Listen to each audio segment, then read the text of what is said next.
सगळं समजून घेतलेलं आहे. कान्हया कान्होबा तुकोबाराय यांच्या हाताखाली होते. तुकोबाराय दुकानावर बसू लागलेले आहेत. मुख्य आसनावर तुकोबाराय बसायचे. बोलोबा पहिल्यांदा काही दिवस बाजूला बसायचे, नुसतं पाहायचे, काहीच सांगत नव्हते. जेवढे पैसे असतील तेवढं माल असं व्यवस्थित मोजून वगैरे देणं, पैसे मोजून घेणं, पैसे गल्ल्यात ठेवणं, माल आणणं वगैरे, इतकं सुंदर तुकोबाराय दुकानदारी करायला लागले. बोलोबा प्रसन्न झाले. बस नंतर मग दुकानातही जात नसत, मंदिरात बसून चिंतन करायचे. तुकोबाराय महाराज तुकाराम महाराजांना एवढी धंद्याची हातवटी अशा प्रकारचे आलेले, लबाडीचा व्यवहार करत नव्हते. तुकोबारायांनी अनेक जन्मापासून असत्याचा संबंध तोडलेला होता. हा मूर्खपणाचा समज आहे. लोक म्हणतात लबाड बोलल्याशिवाय कसं जमायचं. येल्या खरं बोलल्याशिवाय जमणार नाही असं म्हणणं. लबाड न बोलता जमायला काय अडचण काय आहे त्याच्यात. असत्य हे पाप आहे, सत्य पुण्य आहे, सत्य स्वरूप परमात्मा आहे. तुकोबाराय लबाडीचा व्यवहार करत नव्हते, पण सचोटीचा व्यवहार करत होते. 10 रुपयाची वस्तू आणून 12 रुपयाला ती विकणं याला लबाडी नाही म्हणत. तो व्यापाराचा अशा प्रकारचा धर्म आहे. हा 2 रुपयाची वस्तू म्हणून जर 1 रुपयाचीच देत असेल मग ती काय झाली, लबाडी अशा प्रकारची झाली. काट्यात फसवत असेल, हिशोबात फसवत असेल, चांगला माल म्हणून जर खराब देत असेल, दुधात पाणी टाकून विकत असेल तर ती लबाडी आहे. तो हरामखोरपणा आहे. ते पाप अशा प्रकारचं आहे. नाही वा आमच्याकडे दूध चांगलं आहे आणि आम्ही 32 रुपये 40 रुपये लिटरनीच दूध देतो, तुम्हाला वाटलं तर घ्या, नाही वाटलं तर नका घेऊ. याच्यामध्ये काही अडचण, त्याच्यात लबाडी असण्याचा, लोकांना फसवण्याचा काही संबंध नाहीये. हा हा हा हा म्हणता म्हणता तुकाराम महाराजांचं दुकान एवढं वाढलं, महाराज एवढं वाढलं. देहूच्या आसपासचे 40 तरी खेडे, त्या खेड्यातले दुकानदार माल भरायला देहूला तुकाराम महाराजांच्या दुकानात यायचे. म्हणजे पहिल्यांदा किरकोळ मालाचं दुकान होतं, आता ठोक मालाचं दुकान आणि किरकोळ आहे. सणाच्या दिवशी तर संध्याकाळपर्यंत तुकाराम महाराजचं तोंड दिसत नव्हतं. गल्ला मोजायला सुद्धा वेळ राहत नव्हती. भलताच 2-3 वर्षामध्ये खूपच अशा प्रकारचा व्यापार वाढवला. व्यापाराबरोबर शेतीही चांगली करत होते. कान्हैया हाताखाली होता. महाजनकी सावकारकी हेही धंदे चालू होते. बोलोबाला कृतकृत्य झाल्यासारखं वाटायला लागलेलं आहे. तुकाराम महाराजांची पत्नी, जिचं नाव रखुमाई आहे, तिला दमा होता, धाप लागायची. आई बापांनी पाहिलेलं आहे तुकाराम महाराजाला ही काही साथ देऊ शकत नाही, तो एवढा कष्ट करतोय, याच्याच्यानं स्वयंपाकही होत नव्हता. मग तिची परवानगी घेऊन तुकोबारायांचं दुसरं लग्न केलं महाराज. पुण्याला गुळवे नावाचे सावकार होते, मोठे व्यापारी होते. त्यांची मुलगी होती, जिचं नाव जिजाबाई अशा प्रकारचं आहे. प्रेमाने तिला आवली म्हणायचे. आणि त्या जिजाबाई बरोबर 2 वर्षांनी दुसरं तुकोबारायांचं लग्न झालेलं आहे. 2 बायका आहेत. कान्होबाराय आहे त्यांची पत्नी, थोरला सावजी आहे त्याची पत्नी, आई वडील, अशा प्रकारचा हा प्रपंच वयाच्या 17व्या वर्षापर्यंत खूप जोरात चालला, खूप जोरात चालला, खूप जोरात चालला. आणि दिवस कल्ला, दिवस वर जात असताना लय आनंदात राहू नये महाराज. प्रारब्धामध्ये पापही असतं आणि पुण्यही असतं. पुण्य जोपर्यंत असतं तोपर्यंत सगळ्या अनुकूल परिस्थित्या निर्माण होतात. सगळा विधायक अशा प्रकारचा उत्कर्ष वाढतो, पण तशी स्थिती टिकल असं नाहीये. कारण हा संसार आहे, संसार. असं बोललं जात होतं की भारतामध्ये पूर्वी सोन्याचा धूर निघत होता. पूर्वी, आज नाही, बदललंय. आज संसार शब्दाचा अर्थ श्रु धातू पासून सार शब्द झालेला आहे. वधावी वर्तमान कालवाचक धातू साधित विशेषण. श्रु धातूचा अर्थ आहे सरकणे. श्रु सरती, सरकणे. सरकण्याचे 3 प्रकार असतात. देशाने सरकणं, कालाने सरकणं आणि वस्तूंनी सरकणं. या देशातून त्या देशात जाणं देशाने सरकणे, या कालातून त्या कालात जाणं कालाने सरकणे, आणि वस्तूंनी म्हणजे जशी स्थिती आहे त्या स्थितीचं रूपांतर होणं, याला वस्तूंनी सरकणं अशा प्रकारचं म्हणतात. जसं शरीर आहे, आता आपण लहान असताना एवढं मोठं थोडं शरीर होतं. म्हणजे लहान पोराला 1 मीटर कपडा आणला तर त्याच्या 2 चड्ड्या होतात. 1 मीटर कपड्याच्या 2 चड्ड्या होतात. बाळ्या आहे तोपर्यंत. तोच बाळासाहेब झाला तर एका चड्डीला मग 2 मीटर लागत. हे सरकणंच आहे. हे सरकणे आणि हे वस्तूच्या रूपातून सरकणे, काल्याच्या रूपाने सरकणं, देशाच्या रूपाने सरकणं आणि वस्तूच्या रूपाने सरकणं. तर श्रुचा सार शब्द झालेला आहे सरकणारा, आणि त्याला सम उपसर्ग लागलेला आहे. सम उपसर्ग हा कधी लागतो? त्या शब्दाचा विशेष अर्थ सांगायचा असेल तर सम उपसर्ग लागतो. चालला सरळ,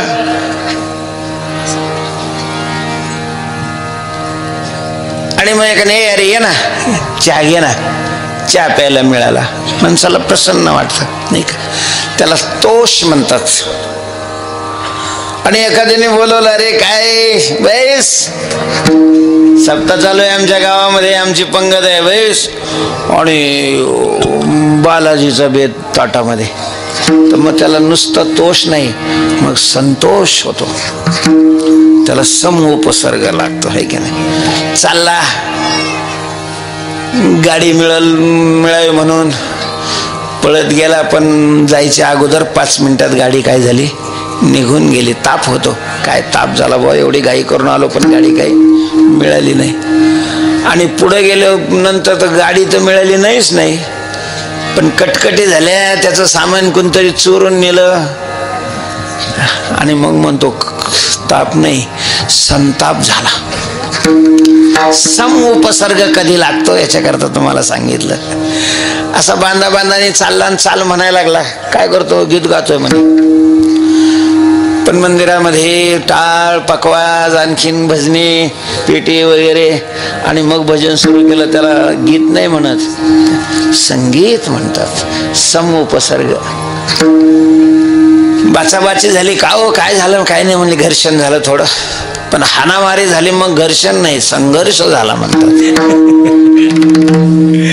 तर सम उपसर्ग कधी लागतो त्याच्याकरता मी हे उदाहरणं दिली.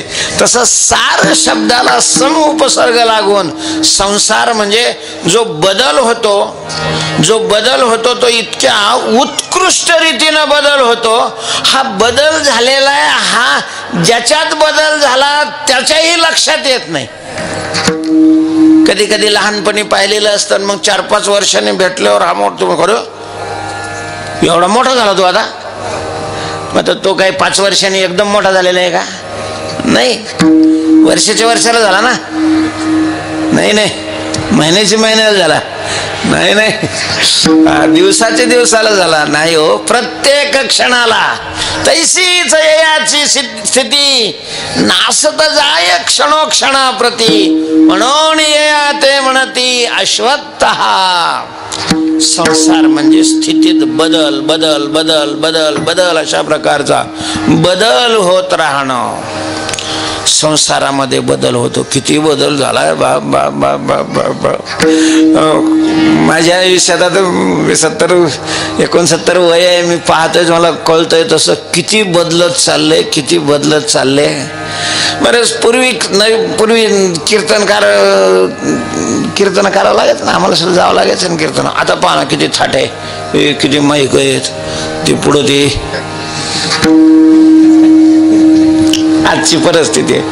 त्यावेळेला ते मंडप एवढा एवढा असायचा आणि बरं स्पीकर लावला तरी त्याला स्टँड नसायचं कीर्तन करायला. जुन्या लोकांना माहिती, ते असं वर असं लोणतं बांधायचं. आता ते माईक काय, तो कधी इकडं तोंड करायचं तर कधी तिकडं तोंड करायचं कीर्तन करायला, असं होऊन बोलावं लागत होतं. किती बदल झालाय आता. पण काय मंडप पण काय किती व्यवस्थित आहे. बदल होणं हा संसाराचा काय आहे, स्थायी भाव. अशा प्रकारे सगळे याच्यात छपराने राहत होते महाराज, आता शेतात सुद्धा बंगले आहेत. हा बदलच आहे, हा बदल आहे. पण मग बदला हा दोन्ही प्रकारचा असतो. वरवर जाणं हाही बदल आहे आणि खाली खाली येणं हा सुद्धा बदल आहे. 6 विकार सांगितलेले आहेत. जायते, अस्ति, वर्धते, विपरिणमते, अपक्षीयते आणि विनश्यती. त्या याच्यामध्ये वर्धते हाही एक विकार आहे आणि अपक्षीयते हाही एक काय आहे, विकार आहे. नंतर नंतर क्षीण क्षीण क्षीण. संसारामध्ये तसंच आहे. लय चांगली भरभराट चालली तर त्याही वेळेला महाराज पुढची स्थिती पाहावी. जन्म मृत्यू जरा व्याधी दुःख दोषानुदर्शनम. टिकत नाही, ते बदल होत राहतो. काळाचा तो महिमा आहे, काळाचा महिमा आहे महाराज. आमच्या कळंब तालुक्यामध्ये गौर नावाचं माझं गाव आहे. त्या गावाच्या जवळच 1-2-3 किलोमीटरवर वाघोली नावाचं गाव आहे. आम्ही लहान असताना तिथं देशमुख होते. ते देशमुख तर वारलेले होते, त्यांच्या मंडळी होत्या, माई म्हणायचे त्यांना. 40 गावाला त्यांना जहागिरी होती. 40 गावाला, आसपासच्या 40 गावामध्ये भारी जमीन सगळी त्यांची. पाणी 24 तास असं आणि खूप मोठा वाडा. पूर्वीचे ते इनामदारच होते, पण ते मी पाहिलं. म्हणजे नवरात्रामध्ये त्यांच्याकडे एवढा उत्सव व्हायचा. 40 गावाला प्रत्येक दिवशी 10-10 गावाला त्यांनी पूर्ण गावाला जेवण द्यायचं. पूर्वी महाराज जेवण मिळत नव्हती, ताट घेऊन जेवायला जायची तिथं 2-2-3-3 किलोमीटरवर. पाणी ताटे घेऊन जायचे जेव्हा. केवढा मोठा ताट होता. मी कशा करता सांगितलं, एवढा ताट. आज आज आज काहीच राहिलेलं नाही, काहीच नाही राहिलं. बदल अशा प्रकारचं होतं. ज्यांच्याकडं त्यावेळेला काही नव्हतं, आज काही असं सांगतात. त्या अंबानीचा बाप धीरूभाई अंबानी पेट्रोल पंपावर पेट्रोल भरायला होता म्हणतात. आज जागतिक श्रीमंताच्या यादीमध्ये त्यांच्या पोराची नाव आहे. बदल होणं हा संसाराचा काय आहे, स्वभाव आहे. बदलत राहत. 17 वर्षापर्यंत खूप चांगलं झालं आणि उतरती कळा लावली. पहिला झटका बसला तुकोबारायांना. एकाच वर्षात आई आणि वडील दोघंही गेलेले आहेत. करत सगळे तुकोबाराया करत होते, पण आई वडिलांची एक सावली छाया असते महाराज, प्रेम असतं. त्यांचा एक आधार अशा प्रकारचा होता. आई वडील दोघंही गेल्यानंतर तुकोबारायांना खूप दुःख झालं. खूप रडले. काही दिवस दुकानच उघडलं नाही. त्या दुःखातून कसं तरी स्वतःला सावरलं. दुकानावर बसण्याची इच्छा नव्हती म्हणून वारकरी घराणं होता. ज्ञानेश्वरी, नामदेवरायचा गाथा, योग वाशिष्ठ, एकनाथ महाराजांचं भागवत, अभंगाची गाथा हे ग्रंथ घरी होते. तुकाराम महाराजांनी त्या कालामध्ये ग्रंथ वाचायला सुरुवात केली.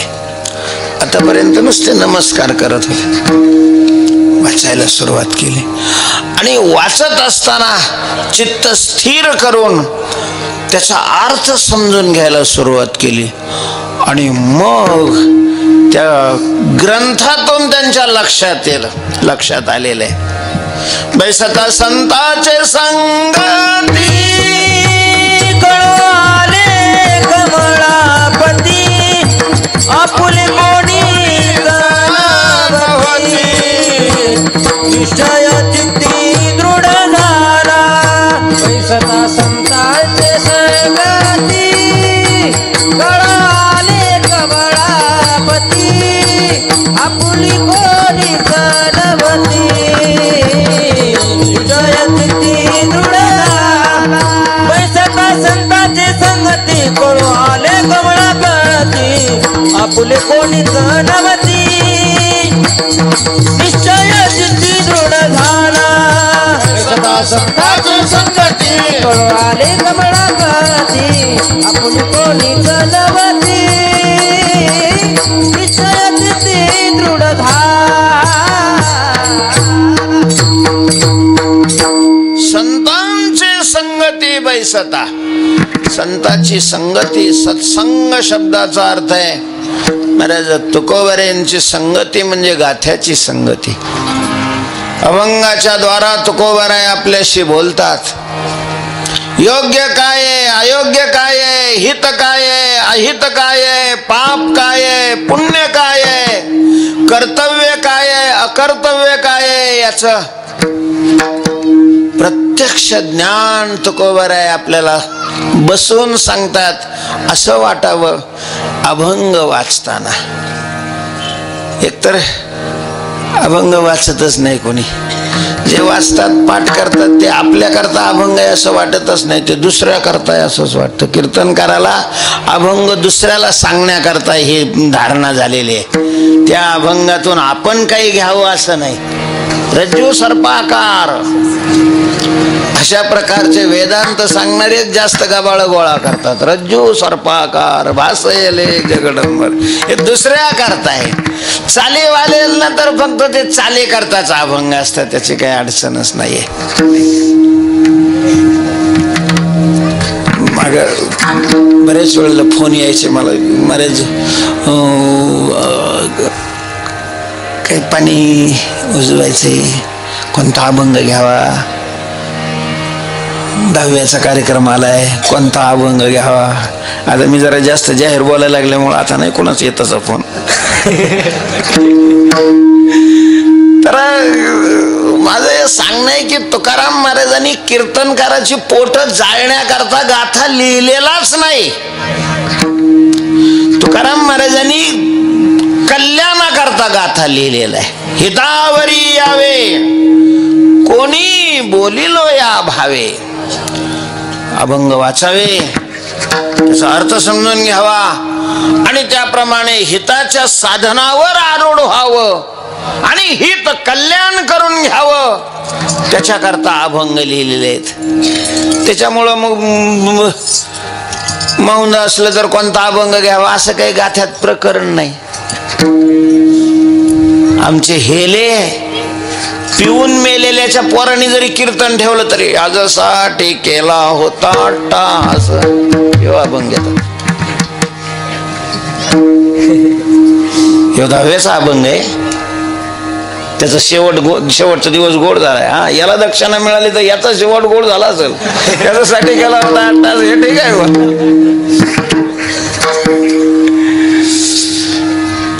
तुकोबऱ्यांचा गाथा शांत चित्ताने वाचावा महाराज, त्याचा अर्थ समजून घ्यावा.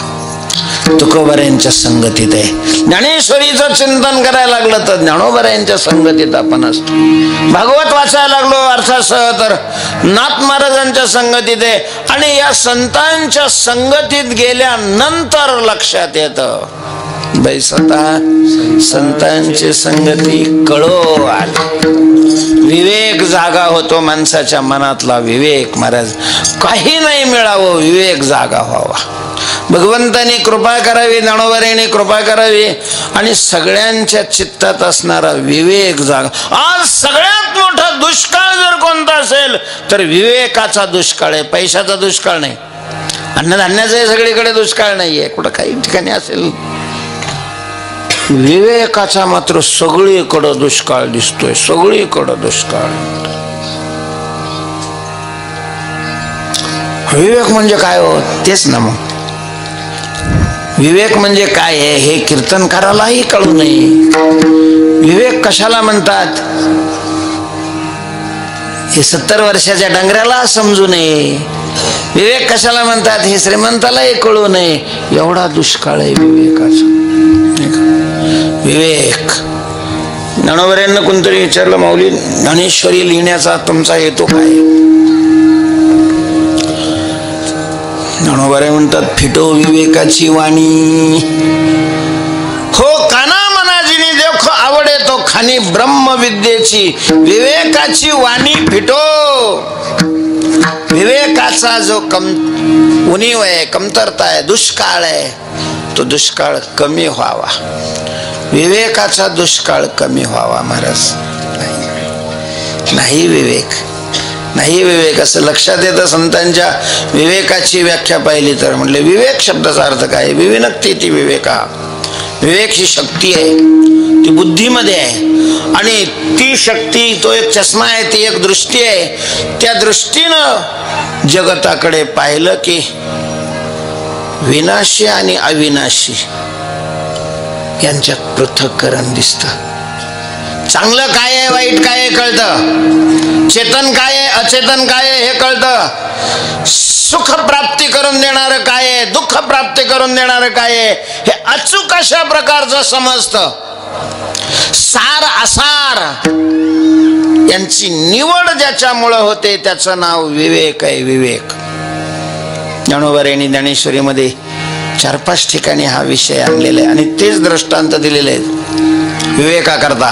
पहिल्यांदा वाऱ्याचा दृष्टांत दिलाय. ज्या वेळेला धान्य तयार करतो आपण, पूर्वी असं होतं त्या पातात झोपायच्या आणि कंस किंवा गहू वगैरे असं मळायचे. त्याचा भुगा झाला तर